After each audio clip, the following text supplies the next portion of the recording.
तो हेलो नमस्कार जय हिंद दोस्तों, आप सभी का इस चैनल के ऊपर स्वागत है। दोस्तों आज मैं आपको बताने जा रहा हूं कि नंबर सिस्टम जो टॉपिक है वो रियल में है क्या। संख्या पद्धति जिसको हिंदी में बोलते हैं, जिसका 1% एग्जाम के अंदर अक्सर पूछा जाता है, चाहे वो आर्मी का पेपर हो, चाहे एसएससी जीडी का हो, चाहे रेलवे का हो, चाहे सीजीएल कोई सा भी लेवल हो, संख्या पद्धति सभी बच्चों को आना जरूरी है।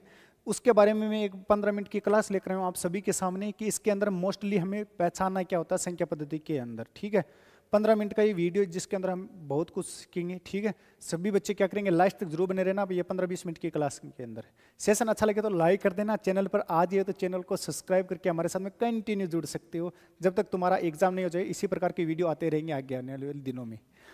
देखिए दोस्तों, संख्या पद्धति हमारा जो टॉपिक है उसके अंदर हम क्या करते हैं, संख्या नंबर सिस्टम इंग्लिश में वर्ड है। ठीक है, संख्याओं के बारे में जानकारी लेना होता है, संख्या पद्धति कहलाता हो। संख्या पद्धति जैसे पहली संख्या आती है हमारे रियल में प्राकृत संख्या। प्राकृत संख्या में क्या होती है, प्रकृति में वस्तुओं को गिनना ही प्राकृत संख्या कहलाती है। हम कोई भी वस्तु गिनते हैं ना प्रकृति में, तो कहां से गिनते हैं, 1 2 3 4 5। कभी हम 0 से स्टार्ट थोड़ी करते हैं, 0 1 2, नहीं, 1 से स्टार्ट करते हैं। प्रकृति में कोई भी वस्तु गिनना हो तो हम 1 से करते हैं। तो उसी को हम क्या बोलते हैं, नेचुरल नंबर, मतलब प्राकृत संख्या। 1 2 3 4 5 6 जहां तक आपको गिनती आती है वहां तक समझ आना कहां तक आती है। दूसरा होता है पूर्ण संख्या। जब प्राकृत संख्या में हमने 0 को जोड़ दिया तो यह संख्या कौन सी बन गई, पूर्ण संख्या बन गई, मतलब पूरी हो गई। अब ऐसा लगता है हाँ यार पूरी संख्या है ये, तो 0 जिसमें शामिल हो जाए उसको हम क्या बोलते हैं, पूर्ण संख्या बोलते हैं। 0 1 2 3 4 अनंत तक। ठीक है, अगली संख्या कौन सी है जरा देखना। अगली संख्या पूर्णांक संख्या। पूर्णांक संख्या क्या होती है, माइनस से स्टार्ट होकर 0 1 2 प्लस अनंत तक स्टार्ट होती है। यानी जिसके अंदर नेगेटिव संख्या भी आती है, जिसके अंदर 0 भी आता है, जिसके अंदर पॉजिटिव संख्या भी आती है, उन संख्याओं को हम क्या बोलते हैं, पूर्णांक संख्या बोलते हैं। यह कुछ संख्याओं के बारे में जानकारी थी नंबर सिस्टम के अंदर, सभी बच्चों को पता होना चाहिए। अगली संख्या देखना कौन सी होती है, परिमेय संख्या। परिमेय संख्या में क्या होता है अक्सर दोस्त, इधर देखना ध्यान से। वह संख्या जिसको हम P/Q के रूप में लिख सकते हैं, जहां पर Q का मान 0 कभी नहीं होना चाहिए, क्योंकि यदि 0 हो गया तो वो क्या होगी, अनंत हो गई संख्या। तो परिमेय संख्या क्या होती है, जिसको P/Q के रूप में लिख सकते हैं। जैसे 1 2 सभी के नीचे 1 1 होता है, तो 1 2 4 5 ये परिमेय संख्या है। 3/4 ये भी परिमेय संख्या है, और 7/8 यह भी कौन सी संख्या है, परिमेय संख्या होती है। सभी बच्चों की समझ आ गया, जिसको P/Q के रूप में हम लिख सकते हैं परिमेय संख्या कहलाती है। अपरिमेय संख्या कौन सी होती है, मतलब जो अलग हो सभी से, जिसको हम P/Q के रूप में नहीं लिख सकते हैं, वह कौन सी संख्या होती है, अपरिमेय संख्या होती है।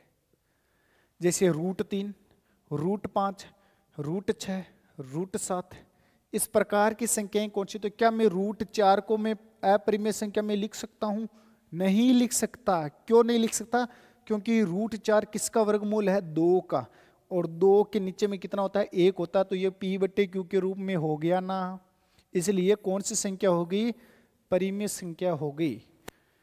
और जो इसको गुणनखंड यानी वर्गमूल पूरा नहीं होता है तो वह संख्या कौन सी होती है, अपरिमेय संख्या होती है। इसके अंदर एक अपवाद है, एग्जाम्पल पाई। पाई को 22/7 के रूप में देखें तो ये कितना होगा, 22/7 के रूप में देखें तो ये परिमेय संख्या होना चाहिए था, लेकिन ये परिमेय संख्या नहीं होती है, अपरिमेय संख्या होती है पाई। याद रखोगे ना, बहुत शानदार। अगली संख्या देखना, अगली संख्या है सम संख्याएं। सम संख्या मतलब जिसमें 2 का पूरा पूरा भाग चला जाए, जिसमें 2 का पूरा पूरा भाग चला जाए तो वह संख्या होती है सम संख्या, और जिसमें 2 का भाग नहीं जाए वह विषम संख्या होती है। तो आप बोलोगे सर क्या 0 सम है या विषम, तो दोस्त 0 कुछ नहीं है, क्योंकि हम 0 में 2 का भाग नहीं दे सकते, 0 ही होता है हमेशा। तो 0 ना तो सम संख्या है, 0 एक अपवाद है, अपवाद। जीरो ना तो सम संख्या है ना ही विषम संख्या है, जीरो एक जीरो ही है। समझ गए सारे दोस्त।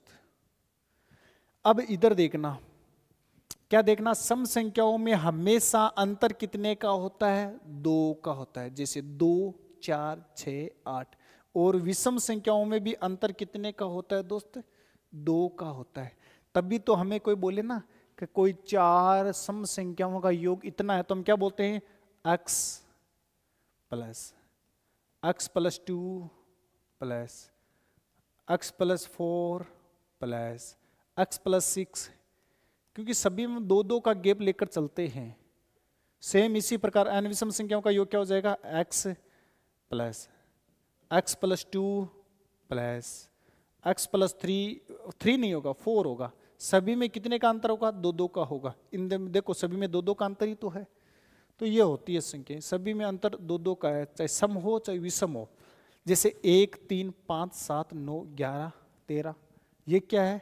ये सारी की सारी विषम संख्याएं होती है, और सम संख्या ये होती है इवन और ओड। चले हम आगे चलते हैं। नेक्स्ट प्रश्न है, अभाज्य संख्याएं कौन सी होती है और भाज्य संख्याएं कौन सी होती है? अभाज्य और भाज्य संख्याएं दोस्त, जिसमें ओनली फॉर 2 ही संख्या का भागजयी वह होती है अभाज्य।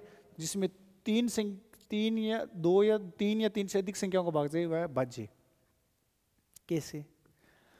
अभाज्य संख्या मतलब एक अलग ही संख्या है, अपने ही धुन में रहने वाली संख्या है। जैसे जिसमें एक वह संयम के अलावा किसी का भाग नहीं जाए, वह संख्या अभाज्य संख्याएं होती है। 2 में 1 व 2 का ही भाग जाता है, 3 में 1 व 3 का ही जाता है, 5 में 1 व 5 का ही जाता है, 7 में 1 व 7 का ही जाता है। तो ये सारी की सारी संख्याएं कैसी है? अभाज्य संख्याएं हैं। सबसे छोटी अभाज्य संख्या कौन सी है? 2 है। सबसे छोटी सम यानी सम अभाज्य संख्या कौन सी है? 2 है। 2 ही तो है। सम अभाज्य संख्या सबसे छोटी कौन सी? 2। विषम अभाज्य संख्या कौन सी है सबसे छोटी? 3 एक विषम अभाज्य संख्या है, 2 एक सम अभाज्य संख्या है। इनके बारे में थोड़ा सा नॉलेज होना चाहिए। और जिसमें हर किसी का भाग चला जाए, 2 से अधिक संख्याओं का भाग चला जाए, भाज्य संख्या होती है। भाज्य मतलब भाग हर किसी का चला जाए, हर किसी का भाग चला जाए, भाज्य संख्या। जैसे 4, 6, 8, 9, 10, 12, 14, 15, 16, 20, 21, 22, 24, 25, 26, 22, 30, 28, 32, जो भी संख्या है वह हर किसी का भाग चला जाता है। 4 में 1 का भी जाता है, 2 का भी जाता है, 4 का भी जाता है। 2 से अधिक संख्याओं का जा रहा है ना भाग, इसमें 1 का भी जा रहा है, 2 का भी जा रहा है, 3 का भी जा रहा है, 6 का भी जा रहा है। 2 से अधिक संख्याओं का भाग जा रहा है, इसलिए भाज्य संख्या है। याद हो गया इतना? बहुत शानदार। इतना समझ में आया तो आगे बुड्डू में इनको थोड़ा सा देख लेना है ना, पूछ सकता है आर्मी वाले बच्चों के लिए, वरना सभी बच्चों के लिए इंपॉर्टेंट है ये तो, क्योंकि गणित तो सभी बच्चों के लिए आती है। फिर मैंने क्या बोला बच्चों को कि आपको इन संख्याओं के बारे में इतना नॉलेज होना चाहिए, फिर आपको इन संख्याओं के योग के बारे में भी नॉलेज होना चाहिए ना। इन संख्याओं का योग कैसे निकालते? अचानक मैंने बोल दिया कि भैया प्राकृत संख्या तो निकाल दी हमने, उनका योग बताओ कैसे निकालेंगे। मैंने बोल दिया भैया आपने सम संख्या तो निकाल दी, सम संख्याओं का योग बताओ। उनके लिए फॉर्मूला जल्दी से देखना। संख्याओं का योग का फॉर्मूला या सूत्र, पहले n का मान कुछ भी हो सकता है, 1 2 3 4 5 6 7 8, ठीक है। प्रथम देखो पहला प्रश्न था कि प्रथम n प्राकृत संख्याओं का योग का फॉर्मूला क्या होता है? n प्लस 1 बट्टे में 2। जब मैंने इनको एक बच्चों को एग्जाम्पल देकर समझाया तो इस प्रकार समझाया कि प्रथम 10 प्राकृत संख्याओं का योग, तो n की जगह मैंने कितना रख दिया? 10 में 1 जोड़ा तो 11 बट्टे में कितना? 2 के भाग से कितनी बार कटा? 5 बार। 11 5 55, इसका आंसर कितना आया था? 55 आया था। ये रहा। आगे बढ़ूं, चलो। दूसरा, प्रथम n प्राकृत संख्या के वर्गों का योग। अब की बार उसने पहले यहां पर तो उसने क्या बोला था? प्राकृत संख्या को नॉर्मली योग बताना है, जैसे 1 2 3 4 5 6 इनका योग बताना है। यहां पर अब की बार उसने क्या बोल दिया? इनका वर्ग करके बताना है, स्क्वायर। इनका स्क्वायर ये होता है, 4 का 16, 5 का 25, 6 का 36, 7 का 49, 8 का 64, इनका भी योग करके मुझे बताना है। इसके लिए फॉर्मूला क्या था, n प्लस 1 गुणा 2n प्लस 1 बटे 6।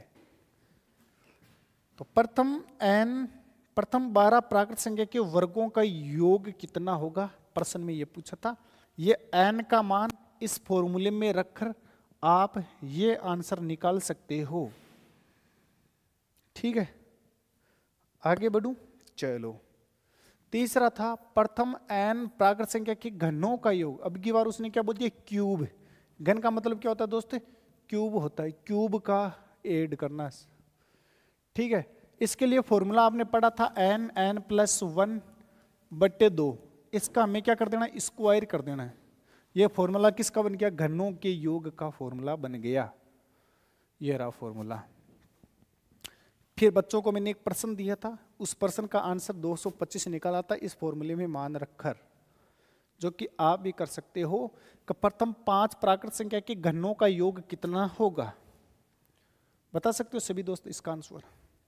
अगला प्रश्न देखना, अगला था प्रथम n सम संख्याओं का योग है। अब सम संख्याओं का योग पूछ लेगा हमें, तो प्रथम n सम संख्याओं का योग का फॉर्मूला क्या होता है दोस्त, n plus 1 but n plus 1 ही होता है, बट्टे में 2 नहीं लगाना है, क्योंकि बट्टे में 2 लगाते फॉर्मूला किसका बन जाएगा, प्राकृत संख्या के योग का फॉर्मूला बन जाएगा। लेकिन हमें तो सम संख्या का चाहिए, तो n प्लस 1। और विषम संख्याओं का योग का फॉर्मूला क्या हो जाएगा, n का स्क्वायर। समझ गए सारे दोस्त। फिर मैंने बच्चों को 2 क्वेश्चन दिया था कि प्रथम 6 सम संख्याओं का योग का फॉर्मूला क्या होगा, 6 प्लस 1 7 है, 6 और 7 को गुणा करें तो 42 इज द राइट आंसर। इन संख्याओं के योग कितना आ गया, 42। जब मैंने वही प्रश्न दिया कि 6 विषम संख्याओं का योग बताना, तो बच्चों ने क्या कर दिया, फॉर्मूला याद था कि n स्क्वायर होता है विषम संख्याओं का योग, तो उन्होंने n स्क्वायर करके 36 आंसर दे दिया मुझे, जो कि बिल्कुल राइट था, सही था। ठीक है, फिर अगले प्रश्न क्या था, कुछ संख्याएं दे देते हमें, क्योंकि हमें आर्मी वालों के लिए इतना ही आता है, जो कि हमने इतना ही बताया है। ठीक है, फिर आगे कुछ ऐसा प्रश्न था कि जातीय मान बताना है, जैसे कोई और स्थानीय मान बताना है। मैंने बच्चों को एग्जाम्पल लेकर बताया था कि कोई जात से तो मीणा है, लेकिन उसका पद पोस्ट कितनी है, आरएस जितनी है। ठीक है, एग्जाम्पल जैसे 5 8 7 2 है, इसमें मैंने अचानक बोल दिया कि 7 का जातीय मान कितना है, किसी को देखते ही पता चल जाता ना इसकी जात क्या है, ये मीणा है, ब्राह्मणीय है, जाट है, राजपूत है, जो भी है, जात से लगभग पता चल जाता है शक्ल देखते ही बंदे की। तो मैंने 7 को देखा तो इसकी जात मुझे 7 ही निकली। समझ गए ना, 7 को देखने पर उसकी जात 7 थी, लेकिन उसकी पोस्ट, उसका पद कितना ऊंचा था यह मुझे पता लगाना था। तो 7 का मैंने पोस्ट देखा तो इकाई दाही पर था, इकाई दाही के ऊपर था, जिसको मैं क्या लिख सकता हूँ, 1 10 की पावर 1, क्योंकि ये 1 तो ज्यादा है भाई, इस 2 से कितना ज्यादा है, 1 ही तो ज्यादा है, तो इसलिए 1। मैंने अचानक बोल दिया कि भैया 8 का मुझे जातीय मान बताना, तो 8 का उसने जातीय मान बताया 8। मैंने पूछा 8 का स्थानीय मान, तो ये कितना अधिक है, 1 2 3, 1 2 2 को छोड़कर ही तो है अगला, 2 को छोड़कर अगला है। या तो इसको मैं बोल सकता हूँ 800, क्योंकि 8 2 0 800, या 8 गुणा में 10 की पावर 2। मैंने 5 का जातीय मान पूछा तो 5, देखते ही पता चल गया उसकी जात क्या है, 5 ही है, लेकिन उसकी पोस्ट क्या है, इकाई दाई सैकड़ा हजार, इकाई दाई सैकड़ा हजार, हजार के ऊपर पोस्ट है उसकी। 5 कितने छोड़कर 0 है, 1 2 3, 3 लिख दिया। इसी प्रकार मैंने कुछ ऐसे एग्जाम्पल दिया था, उसको पॉइंट में बोला था कि पॉइंट 372, उसमें 2 का स्थानीय मान और जातीय मान बताना, तो उसने जातीय मान तो उसने देखते ही बता दिया कि 2 होगा सर, लेकिन स्थानीय मान में यहाँ पर प्रॉब्लम आ गई कि सर पॉइंट क्यों आ गया यहाँ पर। मैंने उसको बताया कि 2 बट्टे में कितने छोड़कर पॉइंट है, 1 2 3, तो 1 2 3 बट्टे में 3 0 लगा दे, या जैसे नीचे वाले 0 ऊपर जाएंगे तो माइनस का मान हो जाएगा, तो 2 की घात 2 × 10 की घात -3 हो गया था। फिर मैंने इनको समझाया था कुछ इस प्रकार का एग्जाम्पल देकर। मैंने अचानक बोला उसका कि 9 का जातीय मान बताना जरा, तो बच्चों ने देखते ही बता दिया कि 9 का जातीय मान तो 9 ही होता है सर, लेकिन इनका स्थानीय मान में गड़बड़ होगी। लेकिन अब की बार मैंने बच्चों को बता दिया था कि कितने छोड़कर पॉइंट है, 1 2 3 4, तो 10 की घात माइनस का 4। फिर मैंने बोला कि बच्चा मुझे बता 5 का जातीय मान कितना होगा, 5 है, लेकिन उसने स्थानीय मान कितना बताया, 1 2 3, 5 गुणा में 10 की घात माइनस का 3। मैंने 6 का पूछा तो उन्होंने 6 इंटू 10 की घात माइनस के 2। 3 का पूछा तो 3 इंटू 10 की घात माइनस का 1। उन्होंने इस प्रकार बताया था मुझे, वो भी बहुत सही था। फिर मैंने बच्चों को ऐसे पूछा कि 1/1 का मान कितना होता है, 1 होता है। 1/0 का मान कितना होता है, अनंत होता है। और 0/1 का मान कितना होता है, 0 होता है। कुछ एग्जाम्पल थे, आगे देखा। फिर 1 से लेकर संख्या कितनी है, 9 तक। 10 से लेकर संख्या कितनी है, 99 तक। 100 से लेकर संख्या कितनी है, 999 तक। तो सबसे छोटी एक अंक की संख्या कितनी है, 1। और सबसे छोटी सबसे बड़ी एक अंक की संख्या कौन सी है, 9। सबसे छोटी 2 अंक की संख्या कौन सी है, 10। सबसे बड़ी 2 अंक की संख्या कौन सी है, 99। सबसे छोटी 3 अंक की संख्या कौन सी है, 100। सबसे बड़ी 3 अंक की संख्या कौन सी है, 999। सबसे छोटी 4 अंक की संख्या कौन सी है, 1000। और सबसे बड़ी 4 अंक की संख्या कौन सी है, 9999। कुछ इस प्रकार बताया था, ठीक है। ये एग्जाम्पल थे। तो आज की ये क्लास थी 8वीं की। नोट्स अच्छे से बना लेना सारे बच्चे। हम कल क्या करेंगे, विभाजकता के नियम को अच्छे से पढ़ेंगे, ठीक है ना। सेशन अच्छा लगे तो लाइक कर देना, शेयर कर देना अपने दोस्तों के साथ में जो बच्चे आर्मी की तैयारी कर रहे हैं।